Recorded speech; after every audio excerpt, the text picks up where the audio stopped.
Olá, irmãos. Vamos começar a nossa aula 2 sobre Levítico. Antes da gente entrar no livro, vamos falar sobre a questão que eu deixei para vocês na semana passada. Então, a pergunta era a seguinte: quantas eram as sessões no livro de Levítico que começavam com a expressão "o Senhor disse" ou "o Senhor falou"? A resposta é número 37, tem 37 sessões. E eu também tinha perguntado qual era a sessão do meio, qual era a sessão central. A sessão central, então, estava no capítulo 16. E o capítulo 16 fala do dia da expiação. Então, no centro do livro, a gente vai ter esse momento tão importante do culto em Israel, que é o dia da expiação. Mais tarde a gente vai conversar sobre ele. Mas então tá legal. Outra coisa que eu preciso comentar. Nós erramos no diagrama do tabernáculo. Os irmãos devem ter percebido durante a aula. Mas nós erramos a legenda da arca. A gente escreveu altar embaixo do lugar onde fica a arca no Santo dos Santos. Desculpa aí a gente. E mais dois errinhos nossos também a gente precisa comentar. O irmão presbítero Celso Garcês também comentou foi lá nos comentários do YouTube e escreveu que, pelo que eu entendi, eu deixei de comentar a respeito de que os levitas e os sacerdotes, na verdade, os sacerdotes são levitas. Então, o livro de Levítico não fala especificamente sobre os levitas, mas fala sobre um grupo particular dentro dos levitas, que são os sacerdotes, Arão e seus filhos. Eu, aparentemente, deixei de comentar isso na aula. Então, comi essa bola aí, os irmãos me perdoem. E também a irmã Alessandra chamou a atenção para o fato de que não existe ministro de música na Igreja Presbiteriana do Brasil.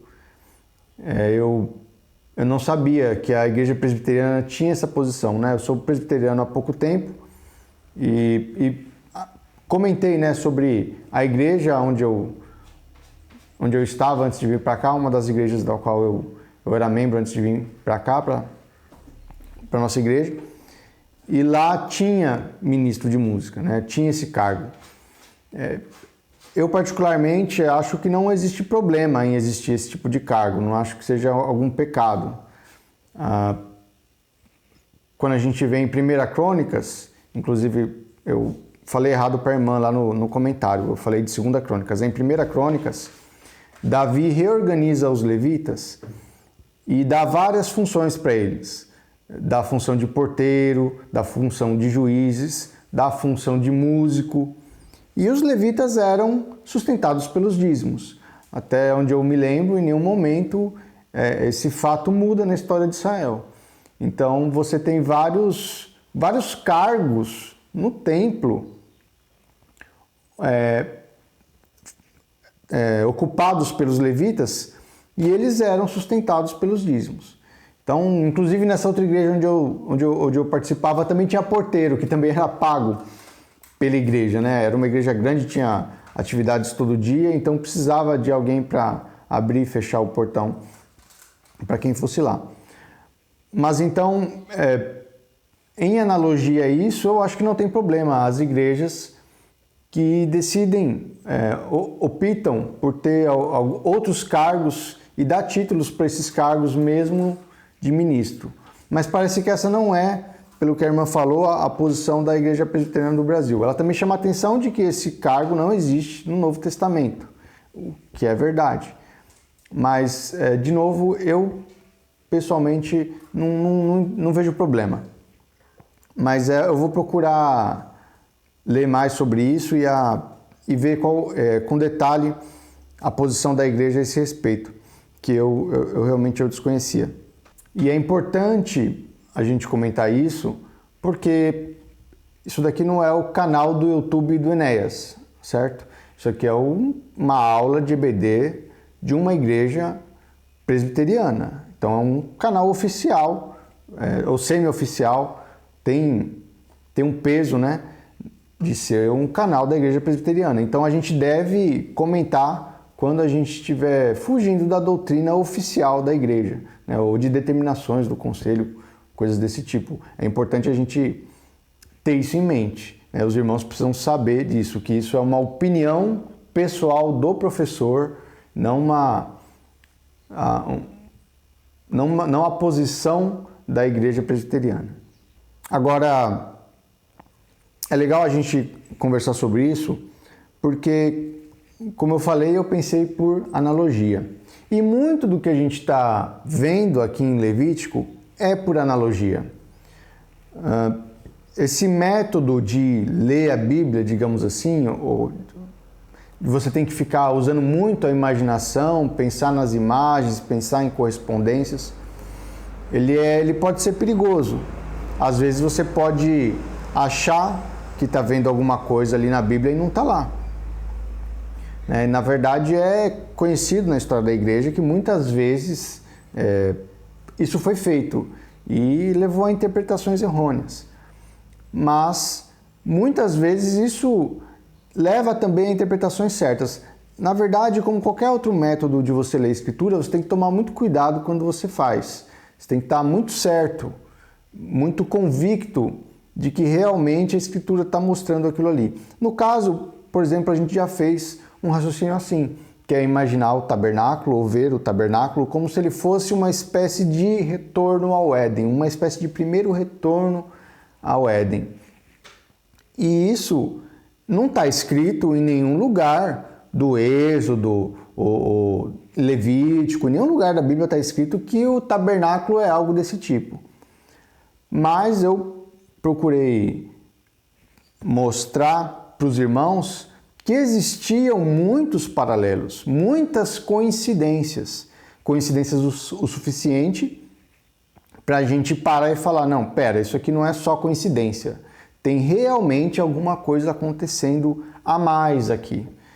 Eu acho que a Bíblia não fala explicitamente com todas as palavras isso, mas é muito difícil imaginar que o israelita, quando ele visse o tabernáculo, visse o que estava acontecendo, olhasse os querubins nas cortinas do tabernáculo, não recuperasse, não viesse à sua mente toda aquela conversa, toda aquela história do Éden, tudo que aconteceu com Adão, com Eva e a queda do homem. Então, eu acredito que é claro isso, que ele olhar e se lembrar dessas coisas e entender o que estava acontecendo. Agora, também, é claro, tem outros teólogos bons, teólogos que eu leio, eu considero, que não concordam com essa interpretação. Mas, na minha opinião, agora é eles que estão comendo bola, porque além desses paralelos que eu tracei aqui com os irmãos, tem outros. Tem o tema da água, no Jardim do Éden você tinha rios, aqui você também tem um pouco de água, né? Você tem uma pia, né? Nós estamos no deserto, a água é mais escassa, mas nos outros tabernáculos da Bíblia, nos outros templos que a Bíblia for mostrando, esse tema da água se repete. Então você tem ainda outros paralelos que você pode explorar. E tudo feito por analogia. E algumas coisas aqui, ou na verdade muitas em Levítico, nós vamos pensar dessa forma, tá? Então os irmãos têm que exercitar mesmo a imaginação e se lembrar das histórias do passado, das histórias anteriores, de trechos anteriores da Bíblia, para poder entender o que está acontecendo, qual que é o desenvolvimento. Mas tá bom. Dito isso, vamos começar o capítulo 1. Eu também tinha combinado com os irmãos que nós iríamos estudar o capítulo 1, 2 e 3 hoje. Mas eu mudei de ideia, porque o capítulo 1, ele já introduz para a gente muitas coisas novas, muitas referências e temas que se repetem ao longo de Levítico e ao longo de toda a história da redenção. Então eu achei melhor a gente olhar o capítulo 1 com cuidado, ao invés de ler ele junto com o capítulo 2 e 3. Não vai ser sempre que nós vamos poder fazer isso, porque nós temos um tempo limitado para os nossos estudos, né? Se a gente ficar olhando cada versículo com cautela, a gente não acaba mais Levítico, né? Talvez aí uns 10, 20 anos sejam suficientes, não sei, mas esse primeiro capítulo eu achei importante a gente fazer isso, tá bom, irmãos? Para a gente até se acostumar um pouco com o modo como o livro foi escrito, discutir um pouco da estrutura, enfim. A gente vai estudar então só o capítulo 1 hoje, para a próxima aula serão os capítulos 2 e 3, tá bom? Então, vamos lá. Capítulo 1. O capítulo 1 fala de um tipo de sacrifício, né? O holocausto. Ele era praticado de várias formas. O método que a gente vai usar para estudar esse capítulo é o seguinte: nós vamos primeiro entender o ritual, né? Como era feito esse holocausto. Depois a gente vai tentar compreender o que esse ritual significava para o israelita. E depois nós vamos procurar compreender o que ele significa para a gente hoje, depois que Cristo, o Messias, veio. Tá bom? Então vamos começar. Vai ser um pouco maçante, mas eu vou ter que ler, tá, irmãos? Não vai ter jeito de como a gente fugir disso.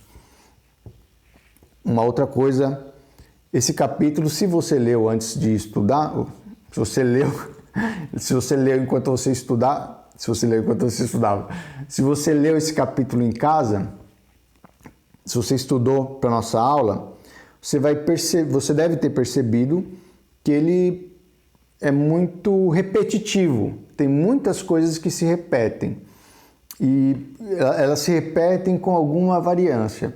Então, na verdade, o que a gente vai fazer no começo é ler só do versículo 1 até o versículo 9.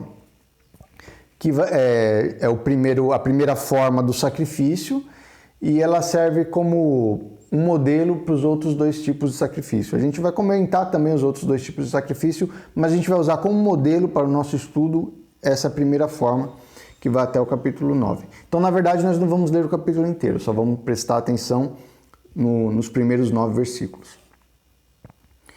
Mas então lá, vamos ler.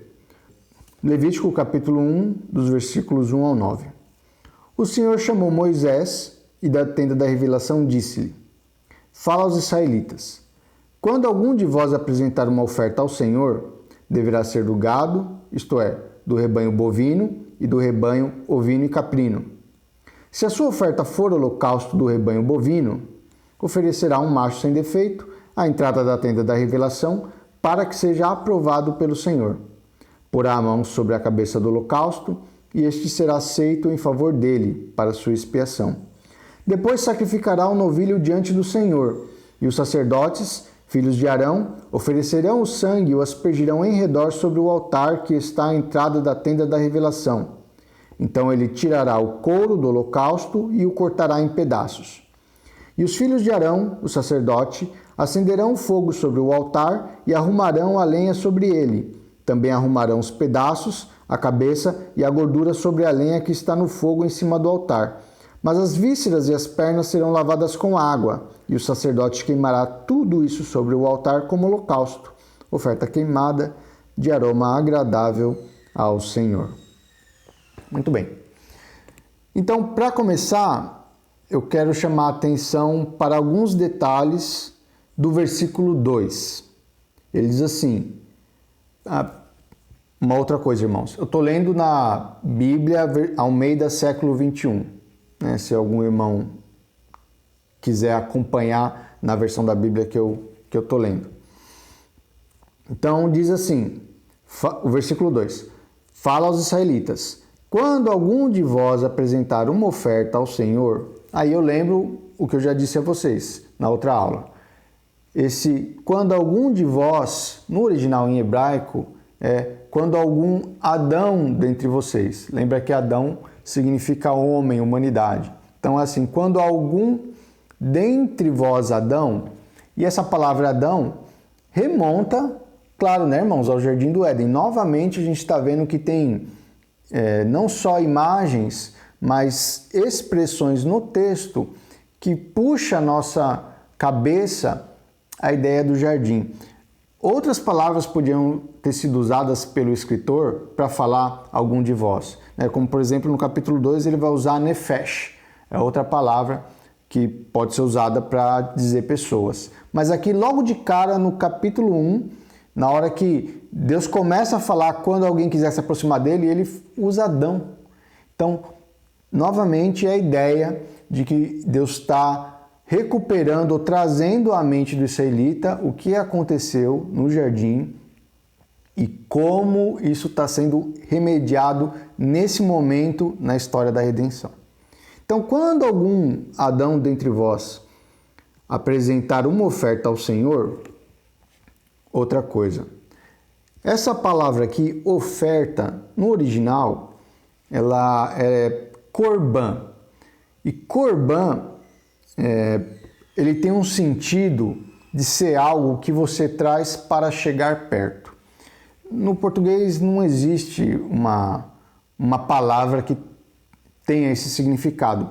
Então o tradutor optou por oferta. Korban também tem esse sentido de que é algo que você está presenteando, mas o sentido mais forte, mais perto da raiz, é que você está trazendo algo para chegar perto. Então toda vez que você lê aqui no texto de Levítico que uma oferta está sendo trazida, pensa nisso, que é um movimento que o israelita está fazendo na direção de Deus. Deus está providenciando para o israelita formas pela qual ele poderia se aproximar dele.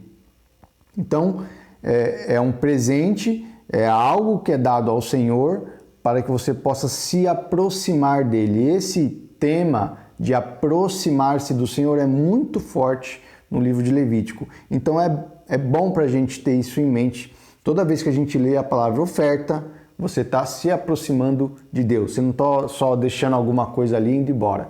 Não, você está indo ter um momento de comunhão com Ele, tá bom? Então, quando algum de vós apresentar uma oferta ao Senhor, estivesse chegando perto do Senhor assim, deverá ser do gado, isto é, do rebanho bovino e do rebanho ovino e caprino. Aqui tem outro detalhe. Apesar, então, dele só ter mencionado algum boi ou carneiro ou um bode, se você ler o capítulo 1 inteiro, você vai ver que rolinhas e pombinhos também poderiam ser apresentados. Então há uma ênfase nesses três animais, no boi, no carneiro e no bode, porém, rolinhas e pombinhos também poderiam ter sido aceitos. Então, na verdade, nós temos 5 tipos de animais que poderiam ser usados como oferta. Agora, se você lembrar da história de Abraão em Gênesis, esses 5 tipos de animais já apareceram antes na história de Abraão. Então, vamos dar uma olhada nisso? Porque quando o israelita, de novo, olhasse ou dissessem para ele que esses 5 tipos de animais serviam para essa oferta, ele na hora ia lembrar da história do seu pai Abraão e o que tinha acontecido com ele. Então vamos ler lá, Gênesis capítulo 15. Eu vou ler a partir do versículo 7, tá? Do versículo 7 ao final. Então, Deus está conversando com Abraão. Esse é um momento em que Deus vai fazer aliança com Abraão. Então, olha só, versículo 7. Disse-lhe mais: Eu sou o Senhor, que te tirei de Ur dos Caldeus, para te dar esta terra como herança. E Abraão lhe perguntou: Ó Senhor Deus, como saberei que hei de recebê-la por herança? Ele lhe respondeu: Traze-me uma novilha de 3 anos, uma cabra de 3 anos, um carneiro de 3 anos, uma rolinha e um pombinho. Vejam só, meus irmãos, os mesmos 5 tipos de animais. Abraão trouxe-lhe todos os animais, cortou-os ao meio e colocou cada parte em frente da outra, mas não cortou as aves. Outra coisa semelhante com o que está acontecendo em Levítico. O animal, a gente leu, ele era cortado, a cabeça e a gordura ia para o fogo primeiro e depois o resto do corpo. E se você leu também o capítulo 1 inteiro, você vai ter reparado que as aves não eram cortadas. O pescoço do animal é destroncado, a ave é dividida, mas não partida ao meio. E aqui a mesma coisa é feita com estes animais. Então, de novo, os paralelos são bem fortes. Então, isso é para trazer à sua memória esse momento da história. Mas então o Senhor continuou. Abraão então fez isso, trouxe-lhe todos os animais, cortou-os ao meio e colocou cada parte em frente da outra, mas não cortou as aves. Aves de rapina, porém, começaram a descer sobre os cadáveres, e Abraão as espantava. Ao pôr do sol, caiu um profundo sono sobre Abraão, e sobre ele vieram grande pavor e densas trevas. Então o Senhor disse a Abraão: sabe com certeza que a tua descendência será peregrina em terra alheia, será reduzida à escravidão e oprimida por 400 anos. Sabe também que julgarei a nação a qual ela terá de servir, e depois sairá com muitos bens. Olha só, isso tinha acabado de acontecer com o israelita. Ele era escravo no Egito e agora ele estava indo para a terra que Deus tinha prometido a Abraão. Então, de novo, Deus estava cumprindo naquele momento uma profecia que ele tinha dado a Abraão para o povo. Então, esse aqui é um momento muito importante na história dos israelitas. Não tinha como ele não lembrar, na hora que ele visse como ele tinha que fazer esse holocausto, dessa história. Tu, porém, irás em paz para teus pais, serás sepultado em boa velhice. Na quarta geração, tua descendência voltará para cá, porque a medida da maldade dos amorreus ainda não está completa. Quando o sol já havia se posto e já estava escuro, surgiu um fogo fumegante e uma tocha de fogo que passaram entre aquelas metades. E naquele mesmo dia, o Senhor fez uma aliança com Abrão, dizendo: a tua descendência tenho dado esta terra, desde o rio do Egito até o grande rio Eufrates, terra do Queneu, do Quenezeu, do Cadmoneu, do Eteu, do Perizeu, dos Refaíns, do Amorreu, do Cananeu, do Girgaseu e do Jebuseu. Olha, outra coisa semelhante, irmãos. O fogo passou por entre aquelas metades. Aqui o fogo não vai passar por entre as metades. O animal vai para o fogo. Existem muitos paralelos, mas também alguma variação. Deus está fazendo uma coisa nova. Não é exatamente aquilo que aconteceu com Abraão. Deus está trazendo algo novo para os israelitas. Um ritual novo.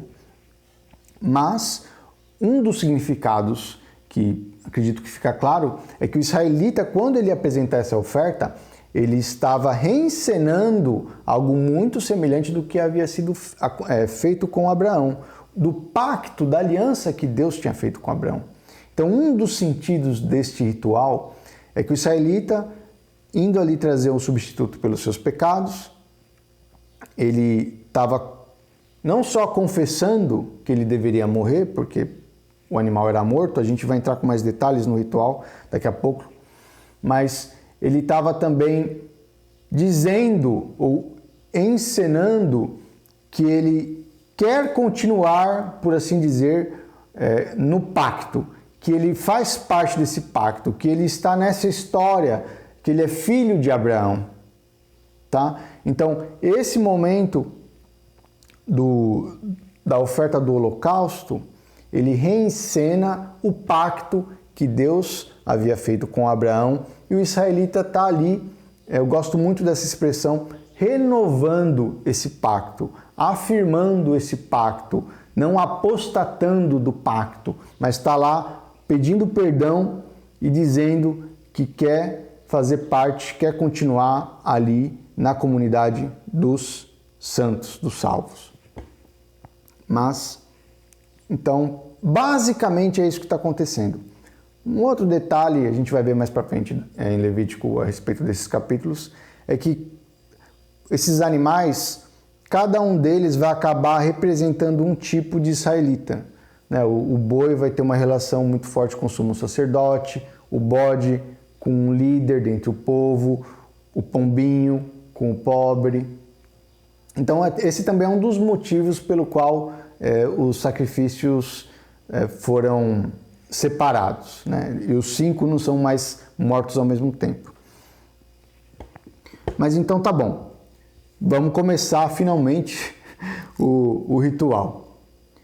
Se a sua oferta for holocausto, mais uma pausa, irmãos, mais uma pausa, isso aqui é importante. Essa palavra holocausto, no original, é olá, que tem um sentido de subir, ascender, tá? Então, o tradutor, é uma tradição traduzir a palavra por holocausto, mas holocausto significa que o sacrifício é totalmente queimado, não é? Então, na verdade, holocausto é uma descrição do que acontece com o sacrifício e não exatamente uma tradução do termo que é usado no hebraico. E aqui, para esse sacrifício, eu acho uma pena a gente não traduzir mais próximo do significado da palavra mesmo, porque a palavra no original, né, então significando algo que sobe, algo que ascende, revela um pouco para a gente qual é o significado desse sacrifício. Você trazia esse sacrifício, você fazia esse holocausto para você ascender, subir à presença do Senhor. Esse é o significado, né? Ou um dos significados dessa oferta. Né? Lembra que no final o animal vira fogo e vira fumaça, e a fumaça sobe. Então era concretamente a imagem era bem clara. Você trazia uma coisa que subia, né, uma olá, e essa olá no fogo virava fumaça subindo na presença do Senhor, né? Um pouco da fumaça podia até entrar lá dentro da tenda, né? Lembra que a gente está aqui no holocausto, estamos ali no altar, e a tenda estava ali logo à frente, e um pouco mais o Senhor estava ali.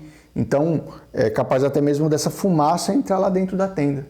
Então você vê que tem essa ideia de subir e de se aproximar de Deus, ou se aproximar de Deus subindo. Mas então, tá bom, se a sua oferta for, eu vou chamar então, para a gente se acostumar um pouco com a ideia, ao invés de holocausto, eu vou chamar a oferta de ascensão. Né? Ascensão tem o sentido de ascender, subir. Se a sua oferta então for uma ascensão do rebanho bovino, um boi, oferecerá um macho sem defeito à entrada da tenda da revelação para que seja aprovado pelo Senhor. Então você ia pegar o seu boi e ia trazer lá na entrada da tenda da revelação, ia chegar no pátio do tabernáculo, o sacerdote ia estar lá. E aí então você coloca a mão sobre o holocausto. Então você ia colocar a sua mão sobre o animal. Tinha que ser um animal sem defeito físico, né? Um boi bonitinho, sem mácula nenhuma. Você ia colocar a sua mão sobre ele. De novo, o verbo no original, em hebraico, irmãos, ele não tem só o sentido de pôr a mão. Ele tem uma conotação de você meio que se pôr, se derrubar, se deitar, se jogar sobre o animal. Então, é um momento em que você está ali se identificando com o animal, tá? Você se coloca sobre ele. Então, você faz isso. Depois disso, você vai pegar uma faca e matar o animal. Provavelmente cortar o pescoço para que o sangue pudesse escorrer bem. Os sacerdotes iam pegar esse sangue, colocar ao redor do altar. E aí o próprio ofertante depois ia tirar a pele do animal. Né? Aqui diz assim, né? Então ele tirará o couro. Eu vou falar pele, vou usar, são sinônimos, mas eu vou usar pele, os irmãos vão entender daqui a pouco por quê. O ofertante ia tirar a pele do animal e cortá-lo. Na hora de cortá-lo, ele ia separar a cabeça e a gordura do animal primeiro, dar para o sacerdote, e o sacerdote ia colocar isso no fogo. O resto, o ofertante ia banhar, lavar com água, né? Lembra que você tirou a pele e as vísceras deviam estar ali expostas, e tem o intestino, é sujo, então ele lavava esse intestino, essas vísceras, a perna também, lavava o resto do animal. E então depois dava para o sacerdote e o sacerdote colocava tudo aquilo no fogo. E aí eu quero chamar a atenção no versículo 9, que diz assim: mas as vísceras e as pernas serão lavadas com água, e o sacerdote queimará tudo isso sobre o altar. De novo, no original, nesse texto em particular, tem muitos detalhes que são interessantes, então estou me esforçando para trazer isso para vocês, tá, irmãos? No original, o que está escrito não é bem isso, de que ele vai queimar tudo. A expressão que é usada é que o sacerdote transformará tudo aquilo em fumaça. Então, a ênfase, é claro que o animal é queimado, mas a ênfase das palavras, da expressão usada em hebraico, está na transformação que o animal passa. Ele é transformado em fumaça. É um dos motivos pelo qual eu acredito que você chamar esse holocausto de ascensão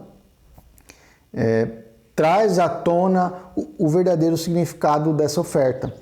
Porque você ia lá, então, colocava o animal no fogo e ele era transformado em fumaça subindo. Né? Você via ele subindo, porque ele se transformou em fumaça. Lógico que ele não se transformou só em fumaça, também virou cinzas. Mas o texto dá uma ênfase na questão da fumaça. Então, ele dá uma ênfase naquilo que está subindo. Tá? Então, a palavra é olá, e ele chama a atenção para aquilo que está subindo. Então, o significado é bem isso mesmo, é uma ascensão à presença do Senhor. Mas então tá, eu acabei entregando parte do significado da oferta, né? Não tinha como. Mas vamos olhar com mais detalhe. O que essa oferta significava para o israelita? Bom, então ele ia lá, trazia o seu boi, recapitulando, matava o animal, o sangue era jogado no altar, o animal era cortado, tirado a sua pele e a cabeça ia para o fogo, depois o resto do corpo era lavado com água e o corpo era jogado junto com a cabeça, então, no fogo. Então, em primeiro lugar, a gente tem que perceber que isso é um sacrifício pelo pecado. Você está se aproximando de Deus, mas você não está se aproximando por si mesmo. Você tem que trazer um substituto. Esse substituto tem que morrer. Então, esse primeiro sacrifício, ou essa primeira oferta, é uma confissão de pecado. Nós vamos ver que tem ofertas que não são necessariamente confissões de pecado, né? Quem leu os 3 capítulos vai ver que o capítulo 2 ninguém morre. É um pão que é oferecido. Mas aqui, para começar a conversa, Deus já fala, você tem que confessar os seus pecados, você tem que entender que alguém precisa morrer no seu lugar. Não vai haver remissão de pecados sem derramamento de sangue. E é isso que o israelita entendia quando ele ia no tabernáculo e trazia o animalzinho para sofrer no lugar dele. Ele estava ali e ele confessava que ele precisava de um substituto. Tá? Então essa é a primeira coisa. Para a gente se aproximar de Deus, o israelita já sabia disso, como nós sabemos, nós não podemos chegar lá sozinho. Nós precisamos que alguém digno chegue diante de Deus em nosso lugar, né? Ou que ele nos leve de tabela, vamos dizer assim. O texto traz essa ideia quando ele fala que o animal, né, traz essa ideia de alguém digno. O animal não tinha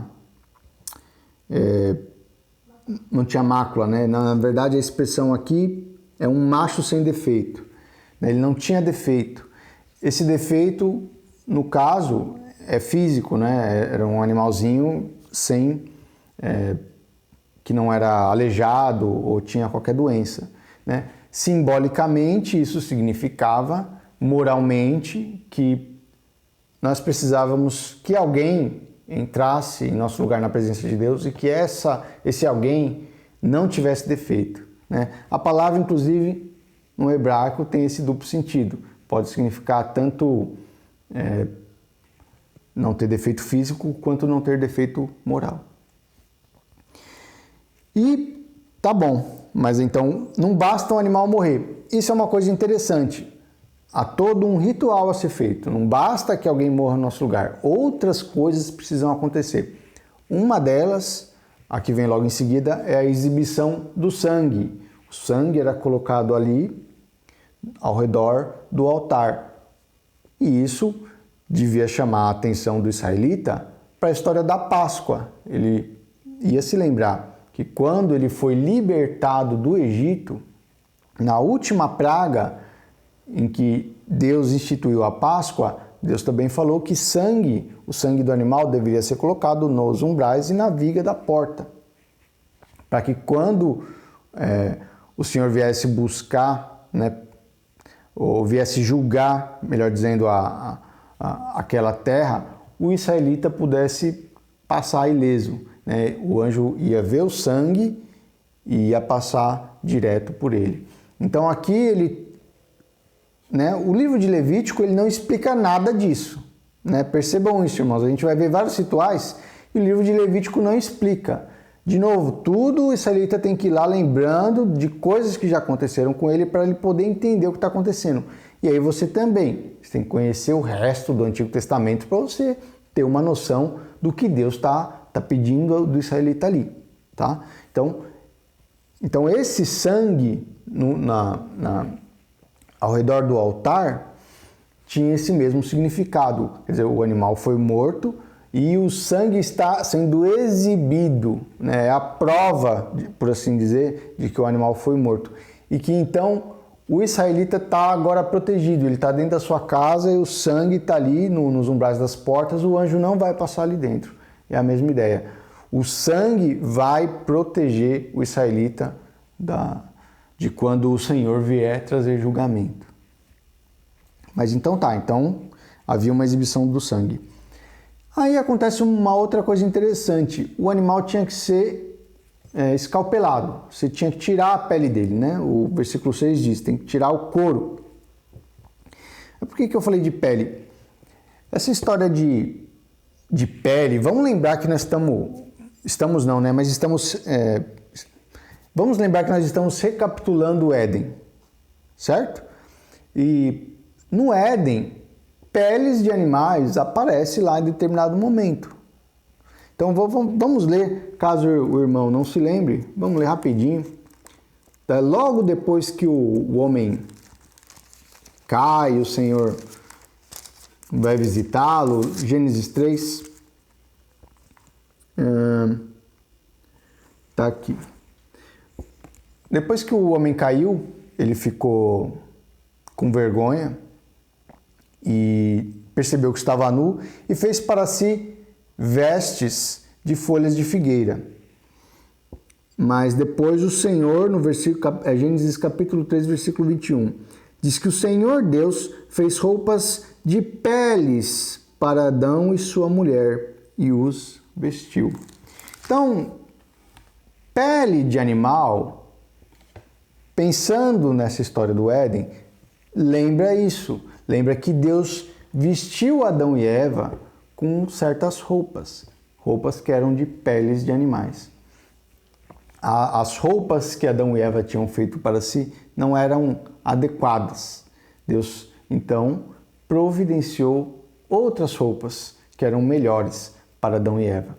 Eram roupas que cobriam a sua nudez, o ajudavam a esconder a sua vergonha, que agora ele sentia, agora ele percebia. Mas essas roupas, elas não eram tão adequadas assim. Elas eram melhores do que as roupas que Adão tinha feito para si, mas não eram suficientes para estar na presença de Deus. E o homem é expulso do jardim do mesmo jeito. E, além disso, eu quero lembrar aos irmãos que essa história de roupa não aparece só no Jardim do Éden, mas volta e meia é uma tecla que é batida na história da redenção, né? Se a gente lembrar, certas coisas acontecem com as roupas de José, Na história de Noé também acontece certas coisas com as roupas dele, né? E a nudez dele acaba sendo exposta também. Então, depois o sumo sacerdote vai ter uma roupa toda especial para chegar na presença de Deus. Então, toda essa história sobre roupas, a gente tem que... Quando chega aqui em Levítico e fala de pele de animal, e aí a pele de animal é usada como roupa em Gênesis, e o sumo sacerdote tem uma roupa especial, e essa história sempre se repetindo, tem que chamar a nossa atenção, irmãos. A gente tem que ver que isso é um tema que a Bíblia está ali batendo, né? Ele está chamando a nossa atenção para ele. A gente tem que ficar esperto, tem que prestar atenção nos detalhes. O Espírito Santo não desperdiça o seu sopro, por assim dizer, né? Ele não fica escrevendo coisa à toa, não pede coisa à toa. Então, na hora que aqui aparece essa questão, a gente tem que lembrar. Mas então, o que está acontecendo? O nosso substituto está indo para o fogo e está tendo a sua pele ou a sua roupa tirada. Então, essa era a ideia de que a gente precisa ir para o julgamento de Deus, né? Porque o animal vai ter que passar... né? O julgamento de Deus, vamos dizer assim, ele está acontecendo, né? Ele começou quando o animal foi morto, mas ele não acabou, o ritual não acabou. Mas então, quando a gente passa por esse momento, a gente tem que chegar nu diante de Deus. A gente não pode esconder os nossos pecados, a gente não pode esconder a nossa carne, né? Se você tirar a sua pele, a sua carne fica exposta. Lembra que o apóstolo Paulo, lá na frente, vai falar muito sobre carne. A gente entende que o significado básico disso, lá nos escritos do apóstolo Paulo, é natureza pecaminosa. Mas simbolicamente, na hora que você tira a pele do animal, a carne fica exposta. Eu até, opinião minha aqui, não são muitos comentaristas que concordam comigo, mas eu acho que é isso que é uma das coisas que é significada aqui.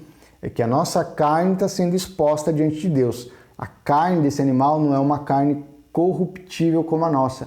E essa carne vai ser aceita, tá? Não é a nossa carne, que é a nossa natureza pecaminosa. É uma carne perfeita. Mas a ideia é essa, a gente tem que se expor diante de Deus, se expor diante da glória divina para ser sondado por ela. E o nosso substituto aqui, o nosso animal, faz isso pela gente. E aí então acontece uma coisa muito interessante. Primeiro, a cabeça, junto com a gordura, vai pelo fogo. O resto do animal é lavado e aí esse corpo vai, junto com a cabeça, ser queimado.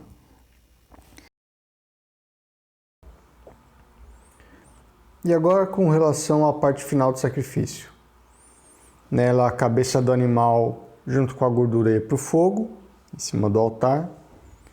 E depois o resto do corpo era banhado com água e então era colocado no fogo também. Bom, o que isso poderia significar para o israelita? Existe bastante discussão sobre qual seria a ideia que o israelita tinha ao fazer essa parte do ritual. Ou qual ideia ele deveria ter, né? A que eu acho que faz mais sentido é a seguinte. Imagina que o altar, ele é um lugar elevado sobre a terra, né? Ali em cima tem um fogo e ele é um lugar mais ou menos assim, que o fogo está ali em cima. E nesse fogo, através desse substituto, era que o israelita se encontrava com Deus, simbolicamente, né? Nesse fogo ele era, como diz o texto, transformado em fumaça e acendia a presença de Deus. Mas se você parar para pensar, na história de Israel, na verdade, há muito pouco tempo, aconteceu uma coisa muito semelhante com os israelitas, né? O que foi? Foi o encontro deles com Deus no Monte Sinai, né? Deus aparecia ali em cima na montanha. O texto bíblico diz até que Deus parecia aos olhos dele como que se fosse fogo. Então, parece que o altar é uma espécie de, como eu posso dizer, Monte Sinai simbólico. Ele é uma espécie de réplica do Monte Sinai. Então, no Monte Sinai, vocês vão lembrar também que Moisés subiu lá, trouxe de lá de cima a lei, leu a lei para o povo, e o povo disse: nós vamos obedecer tudo que está escrito aí. E aí Moisés pegou sangue e aspergiu sobre os israelitas e disse que esse era o sangue da aliança que eles estavam fazendo com Deus. Então, esse momento em que no ritual você recapitula o episódio do Monte Sinai, você recapitula o momento em que você fez aliança com Deus. Então, é um momento de renovação do pacto, renovação da aliança.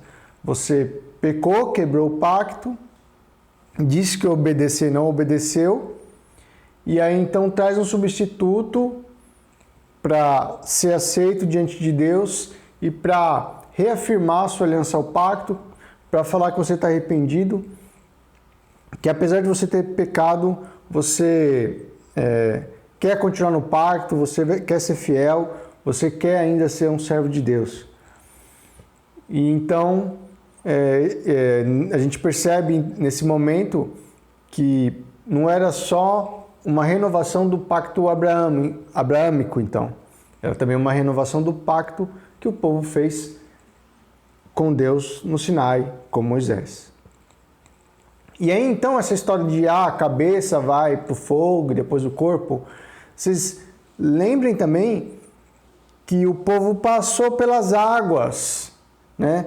Teve a travessia no Mar Vermelho. Ele passou pelas águas antes de ir para o Monte Sinai. Então, esse momento de lavar o corpo, simbolicamente lembra essa passagem pelas águas. É uma espécie de batismo. Então, a melhor ideia, então, a melhor interpretação seria como se Moisés fosse o cabeça do povo, ele foi se encontrar com Deus e o povo foi atrás. É claro que também isso é simbólico. O povo nunca subiu à presença de Deus, ele sempre ficou ali no pé da montanha. Mas, através do seu substituto, ele se encontrou com Deus. Moisés se encontrou com Deus pelo povo. Então, esse momento do ritual traz essa ideia de que você tem um substituto, através dele você se encontra com Deus. Só que, se você parar para olhar também com detalhe, você vai perceber que, apesar de todas essas semelhanças, também há algumas diferenças. Por quê? E quais seriam?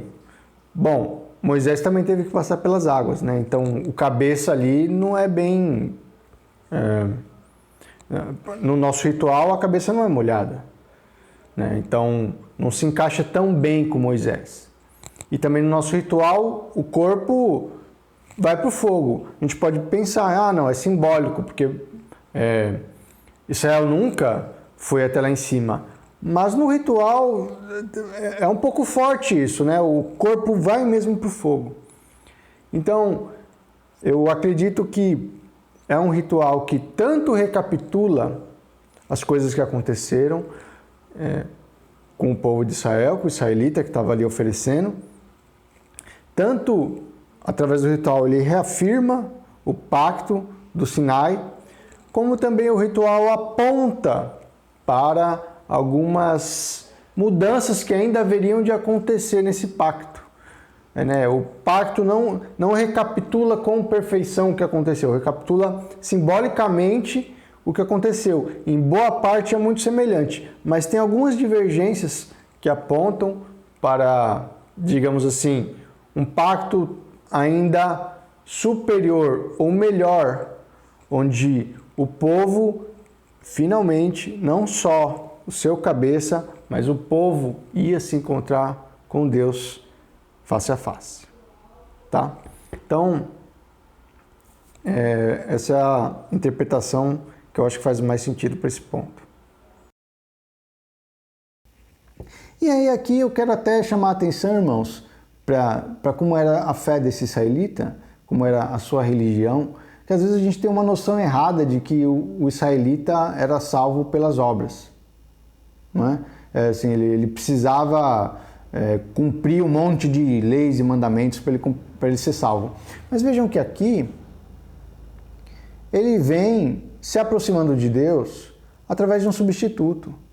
O israelita também se aproximava de Deus pela fé, através do substituto que Deus tinha apontado. Então, na verdade, a salvação pela fé e não pelas obras é desde o começo. Né? Os fariseus, já na época do Novo Testamento, vão ter feito interpretações muito, como eu posso dizer, erradas da lei. Né? E vão ter aumentado a lei de Deus, vão ter colocado suas próprias regrinhas na lei de Deus e gerar toda uma maneira errada de entender. Mas se a gente olhar aqui, tá claro, você só pode se aproximar de Deus através do substituto que ele apontou para você. Você não pode se aproximar de Deus de outra forma. Essa é a forma pela qual Deus está te determinando para você se aproximar dele. Então, no Novo Testamento, quando nós apresentamos o nosso substituto, né, que é um sacrifício superior a esses, a gente está continuando, a gente está nessa mesma história, a gente está nessa mesma lógica, nesse mesmo princípio. Mas acontece que o nosso sacrifício é muito superior. Como nós temos um sacrifício muito superior, inclusive, nós temos benefícios superiores também. A gente vai explorar isso ao longo de Levítico e até um pouco já nesse holocausto. Mas então, é basicamente isso, tá, irmãos? O israelita, ele também, como nós, se aproximava de Deus através de um substituto. Ele precisava ser salvo pelo derramamento de sangue. Ele não ia ter perdão de pecados pelas suas próprias ações. Assim como hoje, nós não temos perdão de pecados através das nossas próprias ações. Mas então, o que significa isso para nós hoje?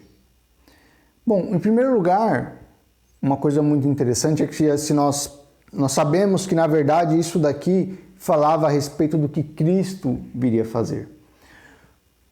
E uma questão que eu chamei a atenção para os irmãos logo no começo é que isso aqui é uma oferta de ascensão.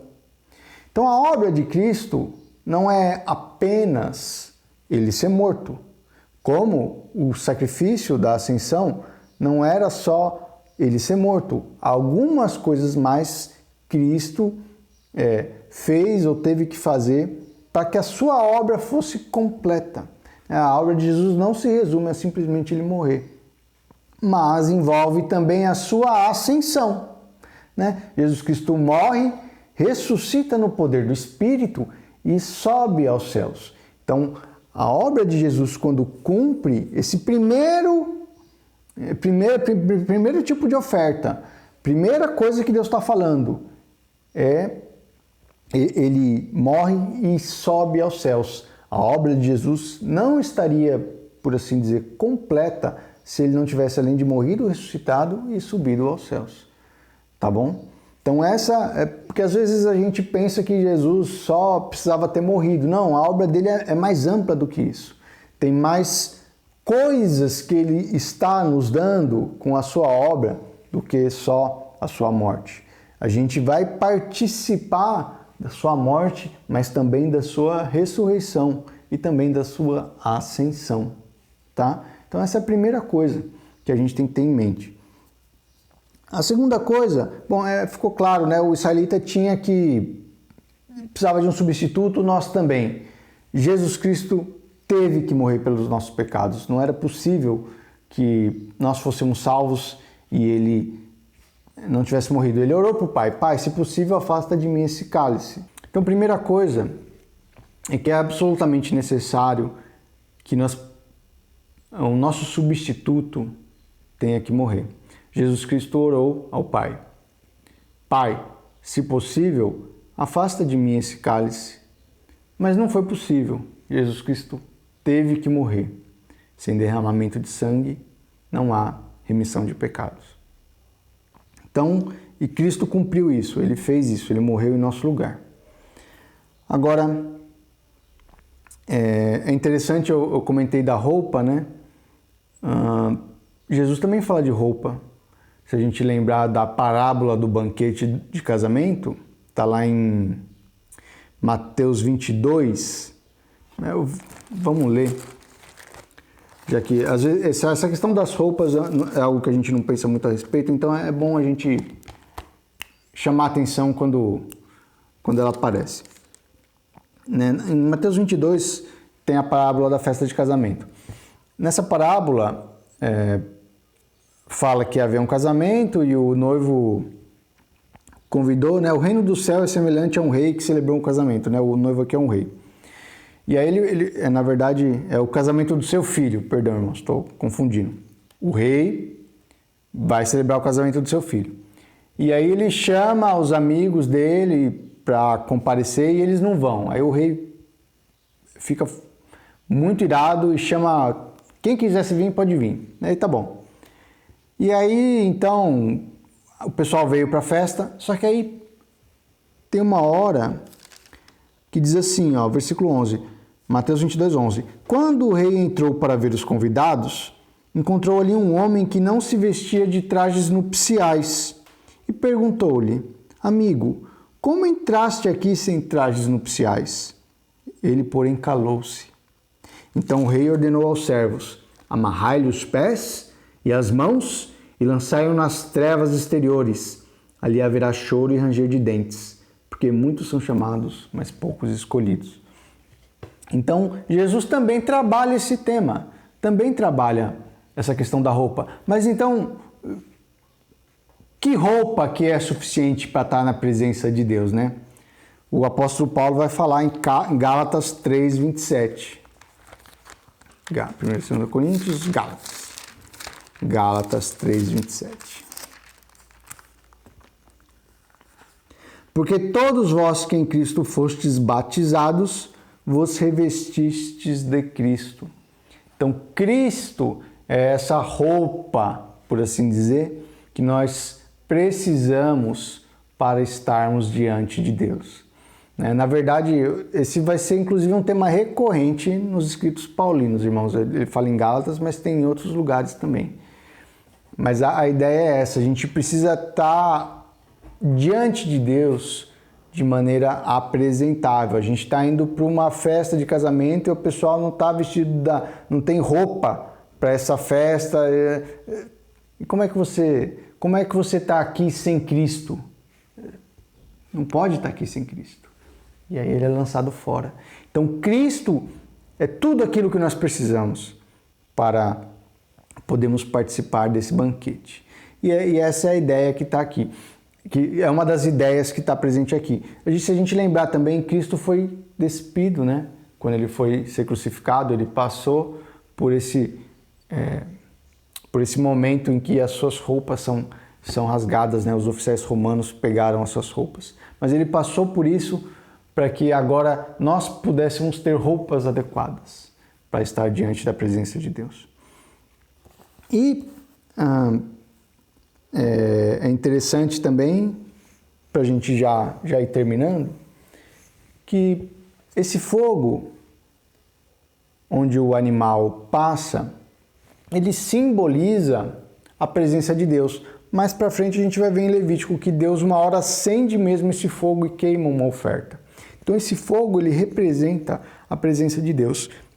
Então o sacrifício ele passou por isso, ele foi morto, passou, por assim dizer, né, lá em Abraão o fogo passa no meio dos animais, né? O animal e o fogo se encontram e o animal é transformado, que foi o que aconteceu com Jesus.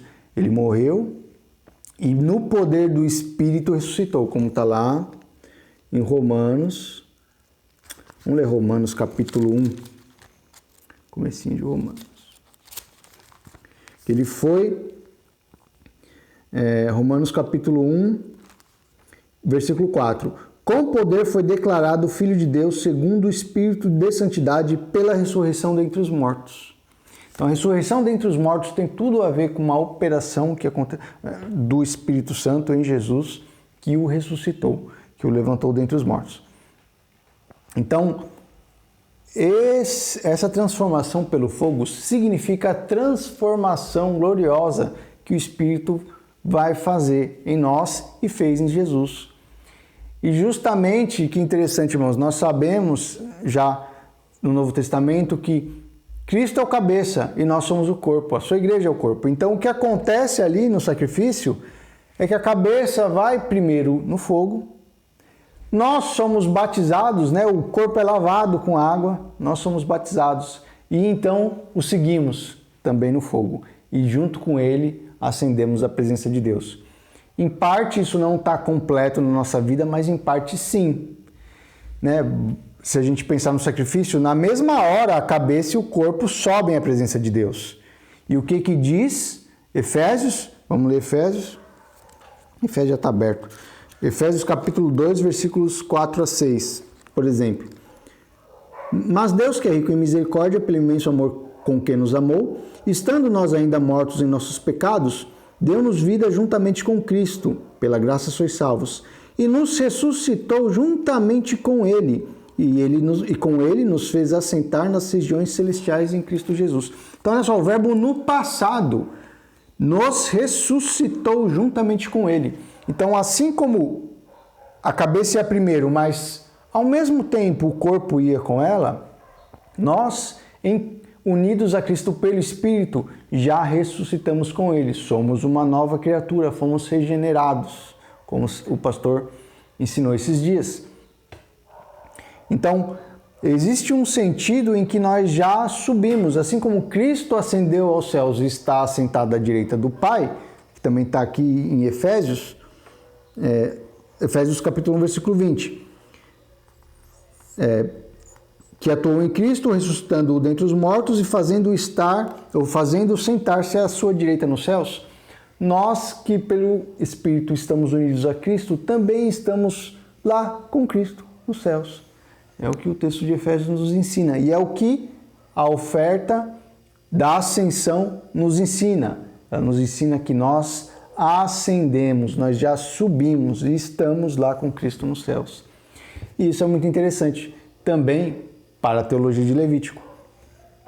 Já que, por outro lado, se a gente lembrar da introdução, nós lembramos que os sacerdotes não podiam entrar no lugar santo. E no Santo dos Santos, onde Deus aparecia ali entronado, só o sumo sacerdote uma vez por ano, e ainda com muita cautela, nós vamos ver isso mais para frente. Só que nós agora hoje não entramos no tabernáculo, não ascendemos ao lugar santo em fumaça. Nós estamos pelo Espírito Santo unidos a Cristo e ascendemos aos céus, à direita do próprio Deus com Cristo Jesus. Então, o nosso privilégio hoje é muito maior do que o privilégio que os israelitas tinham. E agora não há mais uma classe separada por Deus, uma classe especial, um sacerdócio, por assim dizer, que tem um acesso mais próximo de Deus do que nós.